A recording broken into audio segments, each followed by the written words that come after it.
Kalau di medsosnya sih saya lihat si badai kamana, badai kajat satu, gitu kan. Artinya harapan kita dalam konteks pemenang. Demokrat itu dalam perjalanannya itu bukan partai yang selama perjalanan pilkada itu mendukung, tapi mengusung. Nah kalau misalkan ini magnetnya kemana nih Demokrat? Berbicara magnet. Kalau sekarang ada 4 poros nih magnetnya kemana nih? Kalau berbicara magnet, ya pandangan kami Demokrat lah magnet semuanya. Oh. Kan bosnya Demokrat juga membuka pendaftaran calon bupati dan wakil bupati Kabupaten Tasikmalaya mulai tanggal 17 kemarin. Assalamualaikum warahmatullahi wabarakatuh. Baraya Priangan, ketemu lagi di Perspektif. Hari ini kita menghadirkan seorang tamu yang sangat istimewa sekali. Beliau adalah Bapak Perry William, atau saya senang manggilnya Abang ya, atau Bro. Beliau adalah Ketua Partai Demokrat Kabupaten Tasikmalaya. Kita akan berbincang berbagai hal, hiruk pikuk persiapan pemilihan kepala daerah yang hari ini sudah mulai menghangat. Iya. Oke Bang, gimana Demokrat rencananya nih? Ya pada prinsipnya Demokrat partai yang memang konsen dan terus konsisten dalam setiap event politik, khususnya di pilkada. Secara gambaran bahwasannya priorisasi Demokrat itu andilnya sangat kuat dan nampak gitu. Priorisasi di 2011 ya, 2016, 2019 gitu. Bahkan insya Allah nanti 2024 saat ini. Artinya Demokrat dalam priorisasi itu terus berjuang dan kader yang mempresentasikan partai itu ikut andil dalam kontestasi pilkada. Iya. Itu poinnya. Karena perjalanan kita di priorisasi itu ini menjadi gambaran saat ini di 2024 ini mudah-mudahan itu juga merepresentasikan kader Partai Demokrat untuk juga bisa masuk dan ikut dalam kontestasi di Pilkada 2024 ini. Itu harapan kita semuanya. Khususnya kader Partai Demokrat dan saya sebagai ketua partainya. Ya, kalau dulu saya lihat foto Bang Perry banyak tuh sepanjang jalan ya. Kalau sekarang nggak kelihatan nih, kemana nih? Apa nggak semangat dulu sekarang? Memang dari sisi nggak ada lihat Perry William calon bupati Tasikmalaya. Sekarang belum ada nih. Apa belum dibikin? Semangatnya sama, apalagi kan saya sebagai ketua partai juga pasti mempunyai satu tanggung jawab. Ya, gimana caranya representasi partai itu mewakili dan ikut kontestasi. Ya, di sisi itu ya mungkin secara gambaran umum dari partai pastinya delegasi itu lebih memprioritaskan, tapi juga di konteks saat ini mungkin Demokrat masih melihat itu, membaca gitu kan, membaca konteks komunikasi politik gitu kan yang ada di Kabupaten Tasikmalaya ini. Karena menurut kita memang saat ini kesannya masih belum terbuka gitu, masih landai gitu kan. Ya baru ngagosip aja gitu. Ngagosip, ngopi-ngopi dan yang lainnya yang begitu gitu. Belum terlalu lebih menjurus kepada arah koalisi yang lebih kuat gitu untuk gimana caranya menyamakan persepsi. Berarti Demokrat hari ini belum melakukan kerjasama politik dengan siapapun. Kalau secara komitmen, secara tulisan, anggap begitu. MOU lah ya. MOU lah, anggap begitu. Kita belum saat ini, tapi secara komunikasi politik, ngobrol bareng dan yang lainnya sudah, gitu kan. Sudah berjalan gitu. Dan ini juga terus kita lakukan gitu. Karena yang namanya komunikasi politik itu kan harus gitu. Harus dan memang itu terus terbangun di antara kita di tataran Kabupaten Tasikmalaya. Sebenarnya dalam konteksnya Ini calon bupati dulu atau koalisi dulu sih? Kalau Atau ini harus beriringan? Kalau pandangan kita untuk menyamakan persepsi itu karena memang gini, positioning saat ini, kekuatan saat ini Partai Demokrat ini kan representasinya kan mewakili cuma 3 kursi yang ada di Kabupaten Tasikmalaya. Artinya kita juga merasionalisasi itu dan juga harus berkomunikasi intensif. Dalam arti ya konteks komunikasi itu ya konteks yang bisa dibangun saat ini koalisi komunikasi partai yang bisa terbangun gimana caranya sama-sama mempunyai konsep yang sama dan juga merepresentasikan kekuatan untuk bisa mencalonkan figur atau koalisi partai. Itu poin yang pertama. Barulah kita berbicara representasi figur. Representasi figur yang mewakili, yang dianggap layak, yang dianggap merepresentasikan dari sisi kepentingan partai, dari sisi kepentingan dan kultur kabupaten masyarakat Kabupaten Tasik. Ini juga kan harus kita baca. Gitu. Iya.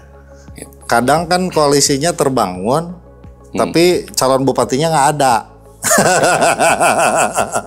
Kadang kan seperti itu, Bang.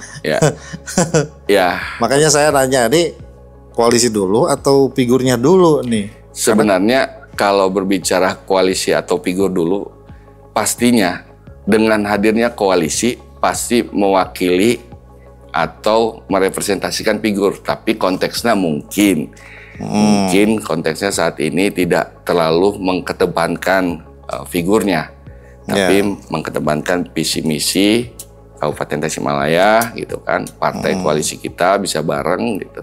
Pastinya figurnya itu sudah ada lah gitu. Sudah ada. Gimana kalkulasinya? Kemungkinannya nih, bocoran. Kalau kabupaten bocoran sih ya, saya juga minta bocoran. Ini bocoran kemungkinannya. Kalau kan Bang Ferry kan di DPRD lama, ya dalam politik kan sehari-hari, tentunya memantau gitu ya. Karena kan gini, kalau ada calon bupati, ada calon wakil gitu kan. Kalau menunya banyak nggak sih sekarang kira-kira di kabupaten? Anggaplah keterwakilan partai politik yang merepresentasikan kursi di parlemen kita itu kurang lebih ada 7 ya kalau nggak salah, 7 atau 8. Pastinya setiap ketua-ketua partai juga punya keinginan. Poin utamanya itu. Ingin dulu aja. Soal jadi bupati atau wakil itu nomor 2. Pastinya punya keinginan yang sama pastinya. Gitu. Tinggal gimana kita juga bisa melihat gitu, bisa juga membaca, mengukur diri. Gitu. Ini kan hitung-hitungan. Benar. Hitungan. Ini kan hitung-hitungan. Pemetaan dari konteks itu ya mungkin bisa pemetaan itu bisa 3 atau 4 menurut saya. 4 poros nih ya. 4 poros kemungkinan. Tapi ya itu juga bisa berubah, yang namanya politik kan terus dinamis. Ya nggak apa-apa, ini yang terjadi hari ini aja kan, mungkin besok berubah karena si poros ini sama poros ini bersatu. Dan bisa juga memungkinkan 3 poros, bisa juga rasionalisasi jadi 2 poros. Gitu kita ngomong 4 poros saja dulu. Kira-kira poros mana saja itu sekarang? Saya juga belum bisa meyakinkan itu sebagai gambaran yang valid lah, anggaplah begitu ya. Karena juga pastinya para teman-teman juga mempunyai pandangan-pandangan yang lainnya gitu.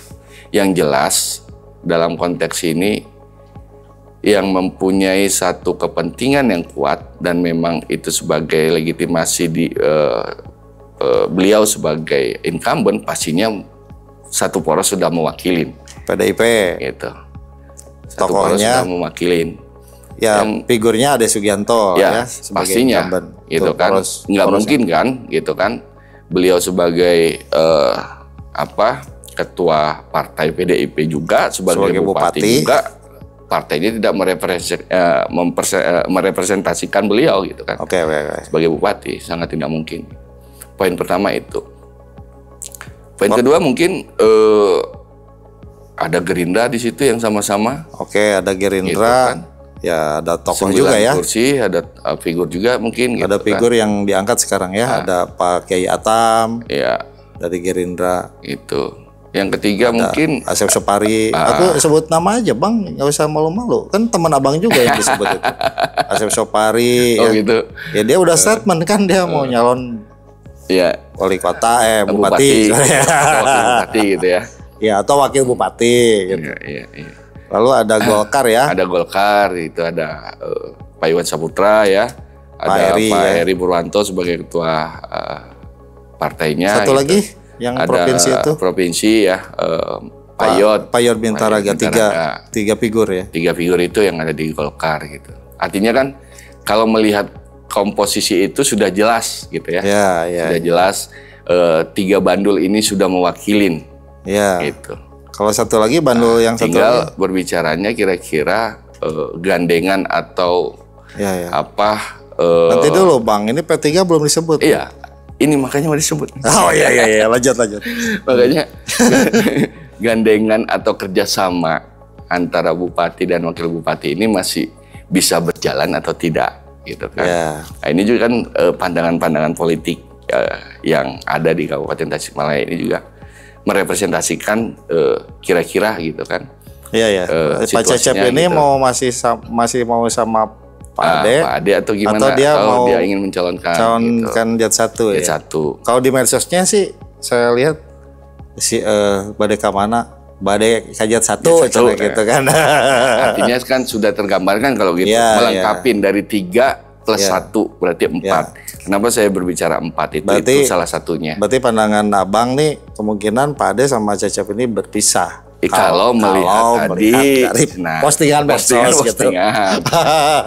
Gitu. Ya kita daripada ngegibah di belakang mending ini aja terbuka aja kan. Namanya juga diskusi kemungkinan, possibility.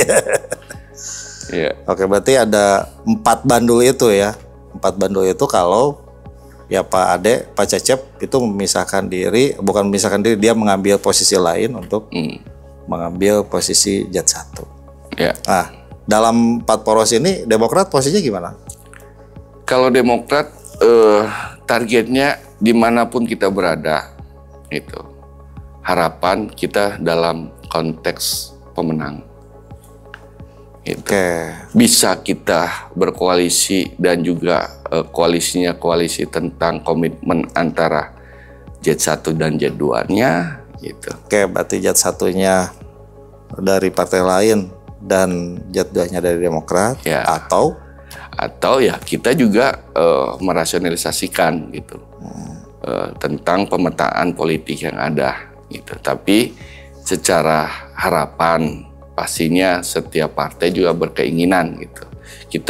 Karena tadi saya mengutarakan dari awal, Demokrat itu dalam perjalanannya itu bukan partai yang selama perjalanan pilkada itu mendukung, tapi mengusung. Baik itu kader internal atau eksternal. Selama 3 kali pilkada ya, itu konteksnya pasti kader kita ada di sana. Nah, tinggal ini dalam perjalanan 2024 ini kita juga melihat konstelasi politiknya, gitu kan, hitung-hitungannya yang pasti. Tapi prioritas pasti kita juga berjuang gimana caranya merepresentasikan kader. Tentu kan ada kalkulasi, kan. Selain kepentingan pragmatis politik yang mesti dikompromikan gitu ya. Kompromi itu tadi dalam bentuk apakah kader yang diambil ataupun hal-hal yang lain mungkin ya. Yaitu kepentingan politik internal partai masing-masing. Nah kalau misalkan ini magnetnya kemana nih Demokrat nih? Berbicara magnet. Kalau sekarang ada 4 poros nih magnetnya kemana nih? Kalau berbicara magnet, ya pandangan kami Demokrat lah magnet semuanya. Ini terbalik dengan statement tadi. Kalau tadi kan sebetulnya Demokrat tahu diri lah, sekarang itu 3 kursi. Artinya dengan 3 kursi itu, gitu kan, melihat konstelasi saat ini, gitu kan, melihat pemetaan saat ini, semua kans itu sangat berpotensi. Demokrat itu di setiap koalisi itu, dan disitulah potensi Demokrat bisa menjadi magnet. Oke, Gitu. oke. Harapan kita, gitu kan. Ya, ya melengkapi setidaknya yang 7 kursi ya. Udah pas jadi 10. Jadi 10. Iya, iya. Gitu. Strategis berarti kan posisinya. Dan ini pengalaman ya kemarin ya. Iya. Hampir-hampiran tuh satu partai Nggak bisa lolos. Nggak bisa lolos kalau Demokrat nggak masuk. Ya, artinya kan di situ sudah bukan teruji ya, bukan teruji tapi fakta gitu. Bahasanya disitulah magnet Demokrat gitu. Iya, iya, iya. Dan small is beautiful. Jadi prinsipnya ya kecil itu seksi ya. Oke, berarti Demokrat ini sekarang belum berafiliasi atau belum berada di satu poros tertentu, belum, masih. Ya, saat ini sih kita masih komunikasi politik lah ya, komunikasi politik antara partai-partai politik. Kita menyamakan konsep, menyamakan visi, gitu kan, mengajak dan berdiskusi, baru sebatas itu, gitu. Dengan partai politik, teman-teman partai politik yang lain. Gitu. Tapi ya dengan obrolan itu, dengan komunikasi ini kan itu kan terus bisa berlanjut, gitu kan, pandangan dan konsep ke depan yang lebih menjurus, gitu, tentang persiapan dan pematangan untuk suksesi pilkada ini. Apalagi kalau Demokrat tuh ya maju sendiri ya, gitu. Misalnya maju sendiri tuh ya kadernya terambil lah, kan bisa merepresentasikan orangnya tuh kan, figurnya merepresentasikan semangat partai tentunya. Kalau secara formal hari ini dibuka pendaftaran atau gimana mekanismenya? Memang dalam mekanisme kita gitu, kita juga sudah melakukan dan membuka pendaftaran karena memang ini instruksi langsung dari DPP kita gitu, bahwasanya setiap DPC bahkan DPD gitu yang ada di daerah itu harus membuka pendaftaran untuk calon bupati atau wakil bupati di setiap daerahnya. Gitu. Artinya Demokrat ini sangat terbuka untuk masyarakat, para tokoh-tokoh masyarakat kabupaten yang mempunyai satu pandangan ingin membangun daerah. Gitu. Berarti poinnya ke sana. Kalau mau sekarang nih lihat ke kamera sana. Ya, siap. Kepada seluruh masyarakat yang mau jadi bupati gitu atau gimana ajakannya silakan. Ini untuk mungkin saya sebagai ketua partai juga menginformasikan gitu ya. Karena memang dari sisi mekanisme juga kita sebenarnya sudah membuka, dari sisi sosialisasi juga kita sudah menginformasikan ke media massa gitu, dan di priangan.com ini juga saya akan menginformasikan bahwasanya Demokrat juga membuka pendaftaran calon bupati dan wakil bupati Kabupaten Tasikmalaya mulai tanggal 17 kemarin. Sampai tanggal 30 April ya, berarti ya. April saat ini gitu. Dan mudah-mudahan untuk masyarakat Kabupaten Tasikmalaya yang mempunyai harapan dan keinginan ingin membangun daerah Kabupaten Tasikmalaya, Demokrat terbuka. Gitu. Tepuk tangan. Teman-teman sekalian, saya mau cokel sebenarnya. Ini arah Demokrat giringnya lebih kecenderungannya kemana, tapi masih susah kayaknya. Masih seirewung pakewo ya. Masih melihat, memantau. Ada terlalu keras kalau sekarang positioningnya gitu ya. Tapi apapun dari obrolan ini ada satu tadi yang sangat penting, yang ini konon kabarnya Demokrat bisa jadi magnet bagi semua partai politik. Ya, harapan kita begitu. Iya, harapannya seperti itu, dan Demokrat membuka pendaftaran kepada siapapun yang mau membangun Kabupaten Tasikmalaya dan siap untuk bekerja ya untuk Tasikmalaya. Oke, terima kasih Bang. Siap, makasih Kang. Kita ketemu lagi Tapi di pertemuan nanti kita lebih ini ya, lebih apa? Buka-bukaan gitu. Gitu ya. Nah, gosipnya jangan di warung kopi, di sini saja gitu, biar masyarakat juga tahu gosipnya seperti apa gitu. Update-nya ya. Iya, update-nya. Oke.